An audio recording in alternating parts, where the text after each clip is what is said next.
Alright guys, Kremp again. I hope you're doing well and enjoying your day. So far, Falcons have officially confirmed the first piece of their major North American rebuild. EXPAINS is to stay, but Pred is going to be the man after all the OpTic drama over the last few months to join Falcons, the current worst team in the CDL, to try and take them on the next adventure. This, of course, is very controversial. People questioning whether this is the right move for Pred, given maybe other teams out there that could have been an option as well. But in the short term, yes, the chances of them making champs are not looking so good. But in the medium to longer term, is this actually the perfect move for Pred and the Falcons for various reasons? Very much enjoyed to your thoughts in the comments. Hit the like button if you enjoy. Subscribe if you're new as always. I'd greatly appreciate it. Yesterday was April Fool's Day, the worst day in the world, as far as I'm concerned. And we had stuff like this. This was actually pretty good, I'm not going to lie. I know that it was an April Fool's joke, but it did take me, 2 or 3 seconds to clock that. Because as Ronnie says, the deal has seemingly collapsed after a poor first day of scrims, with the organisation wondering if it's worth paying the money for an NA roster. Which is actually a pretty good April Fool's trick, to be fair, because none of this stuff is entirely implausible. But no, Falcons are gonna, they are gonna confirm their team. To be honest, we expected them just to confirm the team, but no, what they've done is they've confirmed that EXPAINS is to stay, or at least he's confirmed that himself, and then they've got on to confirm the biggest piece in many ways of their rebuild here. Now, OpTic, I mean, I feel bad for Huke, man. I know that he probably doesn't mind. He's very, what do they say nowadays, nonchalant or whatever, right, about the way that things are. I don't think Huke really minds that he gets thrown into these conversations again, but they've added and removed Huke so many times over the last couple of years. And yesterday, OpTic tweet out, "Today we're parting ways with Huke ahead of the Major 2 qualifiers, wishing you nothing but success in your next chapter." And then, of course, a couple of hours later, they confirmed that he's back on the team. There was a pretty good kind of intermezzo tweet here when, Intel CDL tweeted out Scump is expected to join the OpTic Texas starting lineup in place of Huke, and whether this is believable or not. Scump doesn't want to come back and have any sort of tarnishing done to his legacy. Of course he could if he wanted to, he's certainly good enough. But yeah, Scump in, Huke out. But actually no, Pred wasn't coming back, Scump wasn't coming back, and then they say welcome back Huke. So it was all over. We'll talk about how their scrims got on in a few minutes time. We'll do that later today because we've got plenty to discuss this morning as well. It started here really, and I know that Ronnie quote tweeted this and said, alright, this is going to be kind of one of the first dominoes, because now that Gorillas have confirmed that Priester is gone, it kind of opens up the Falcons to start announcing what's going on over there. So this is now official. Priester is gone from Gentlemate, from Gorillas, which is of course notable because if you are playing for a team, you cannot be dropped with immediate effect. I mean, you can, but they have to pay a couple of months of your salary as a termination clause. So often what the teams will do is they'll say, okay, well, we're not just going to drop you precisely, we'll keep you on the bench for a couple of months, and therefore, technically the bench, and therefore, if a team wants to buy you out,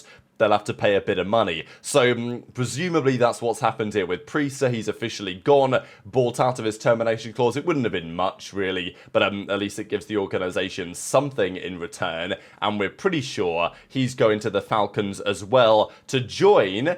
This presumably is EXPAINS, right? The kind of graphic that they put together here. In addition to the main piece of their rebuild, and likely the piece that will be staying as part of their rebuild for years to come, and that of course is Pred. So they confirmed it yesterday. To be fair, the video announcement they did goes pretty hard, and Falcons, they're obviously based out of Vegas, technically, but they're actually based out of Texas. That's where the guys live. They've got the facility in Dallas, and these guys treat their players well. Now, that obviously shouldn't be a surprise, but they've got a facility opposite where the OpTic Envy HQ was in the heart of downtown Dallas, just next to the American Airlines Center. That facility is pretty mega, and the rent on it is not cheap at all. I even heard that they have a private chef for their players. They take it serious. They ain't messing around here. And unfortunately for the Falcons, despite all the effort and the intention they put into making the Saudi project work, I think we all knew it probably wasn't going to end as planned. I think they've played 18 series this season. They have, over those 18 series, won 9 maps and lost 54, I would presume.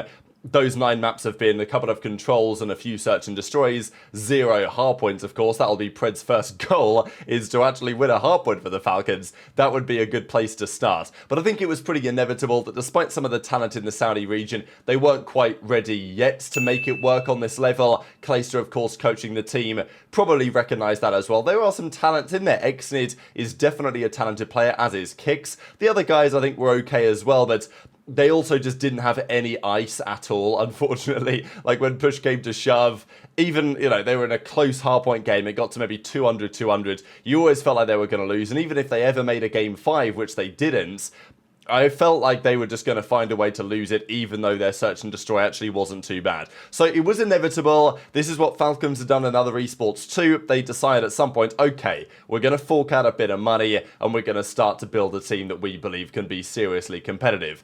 Maybe this was the intention all along, to give it 2 stages for the Falcons and say, all right, whoever our best player is on the Saudi project, 2 months in or 2 stages in, we're going to keep them around and rebuild the rest of the roster around them. They're still going to keep the Saudi project in challenges. I'm sure they're going to find some other talents in due course. And I think it's a nice idea to, you know, at least aspire to have a Saudi player on the roster at any time. And it's also pretty clear that any of the Saudi players that are upcoming want to play for the Falcons, they've got to make sure their English is in good nick, because if it's not, you know, you're probably not going to be on the team, because these guys are not necessarily going to learn Arabic. But Pred is in officially as of yesterday. Obviously, it was April Fool's Day, so some people were like, hang on a second, is this actually for real? But no, it is for real. The contract was done, I think, a few days ago.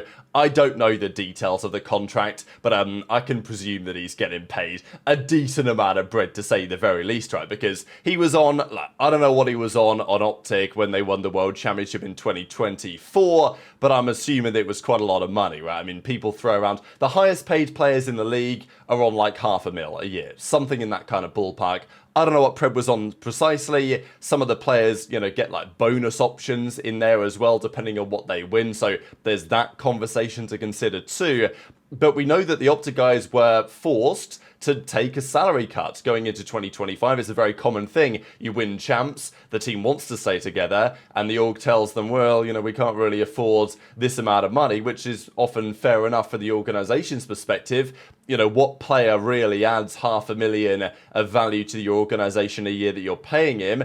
You know, Scump, sure, but apart from that, it's obviously difficult for some to justify. So there has been a bit of a cost-cutting measure over there, so, you know, whether Pred's on a salary similar to what he was recently on at OpTic, or what he was on before at OpTic, or something else, I don't know, but I'm sure that it's something pretty competitive, to say the very least. And obviously Jake Hell was tweeting about it as well, but it's pretty remarkable to think about, right? The fact that Pred, it doesn't feel long since he was on OpTic, because it's not. I mean, like, after all the time of him joining OpTic. I mean, we knew that he was joining OpTic months before he eventually did.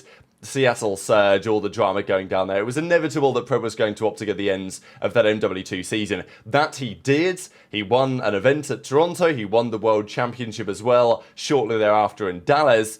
Then all the drama happens in December, he comes back, he gets dropped again, and now, you know, a week or so later, he's on the Falcons. So it seems a bit of an abrupt change in a way, going from, you know, being on the biggest organization in COD to immediately going over here. But it does make sense in the circumstances. Of course, this is always going to be controversial. People are going to say, wow, you know, here goes Pred taking the bag over, going to a winning team or whatever. But there's a couple of things to say on that. Firstly, sure, I don't think he's not getting paid much. I'm sure that he's getting, you know, a serious paycheck, and fair enough, why shouldn't he be? I think there's also the comparison between players, let's say in football, soccer, that have moved over to the Saudi League, that have, you know, taken the bag over playing for their local teams, or at least in the vicinity where the fans and the supporters generally are. I think it's a bit of a different case here, because it's not like Pred's going over to play in Saudi. You know, he's playing in the league in the States, he's just playing for the Saudi Arabian organization. So I think it's a bit of a different discussion, but people will still say, well, he's choosing money over winning, and I get that argument. argument. But also, where could Pred go in terms of a more winning team? It's plausible that Cloud9 might have been interested, given their history with Accuracy and Sib and Mack and those guys. You know, it's plausible. Whether they would have been or not, you know, who knows? Nachop made his points pretty clear that Thieves would be going nowhere near Pred unless he made it very clear why what's happened in December happens and why it's not going to be happening again. Other organizations may be in a similar position.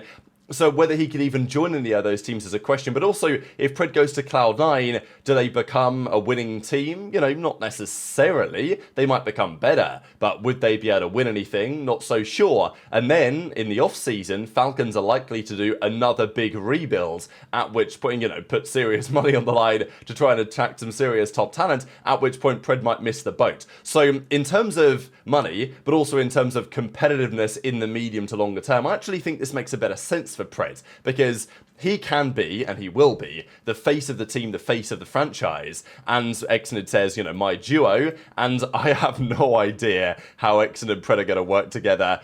My head says it's not going to be especially good, but look, who knows? I guess we'll see.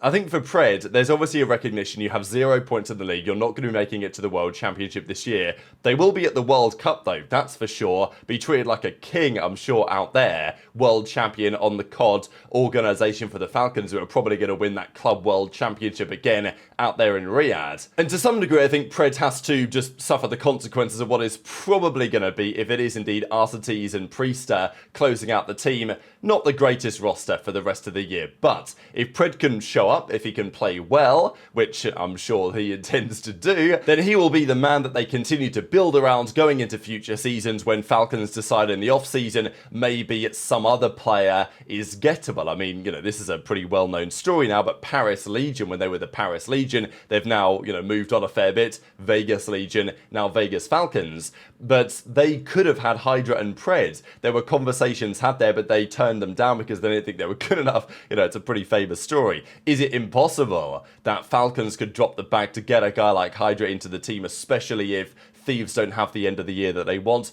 Intrigued to your thoughts in the comments. I will share this clip here from Pred, because he turned the stream on. He's at the, you know, the new spot, I guess you guys can see in the background, the step and repeat here with the Vegas Falcons logo. And Pred's talking about how he's feeling pretty satisfied with the situation, says that he's real happy with this decision. I know that people have been trying to read body language here and say, oh, is Pred actually happy? Would Pred prefer to still be on OpTic? Probably, but also he had the option to change roles and try and make it work, and he didn't. So I think this outcome was pretty inevitable. And do I genuinely believe that he's happy about this move? Hell yeah, I do. I think it makes a lot of sense for Pred in the medium to longer term, and, you know, potentially for the Falcons as well. And through the chat, you guys should see the facility, bro. The facility here is so nice, bro. So nice. Yeah, man, I'm very happy, chat, you know. This organization is amazing, man. Very good people. You know, they're trying to do good things. I'm just glad to be a part of it, man. You know, went to OpTic, I achieved what I set out to achieve. Now it's a new journey, man. Life's all about the journey, man. So I'm happy, man. I'm so happy. I'm very happy. The only concern I really have about this is Pred's mentality going into this new team, because, you know, he said this now a few times, that he's gone to OpTic and he's achieved what he intended to achieve. Won an event there and the World Championship there, and he had his championship on Seattle back in the day as well. So Pred's now won a fair bit. You know, he's won some events. He's a world champion, all-star team on a couple of occasions. And, you know, my concern is that Pred kind of sees this as, okay, it's now about collecting the paycheck, right? Like, we'll play for the Falcons for a few years. Whether I win or not, it doesn't really matter. Just, you know, be a great player for the team.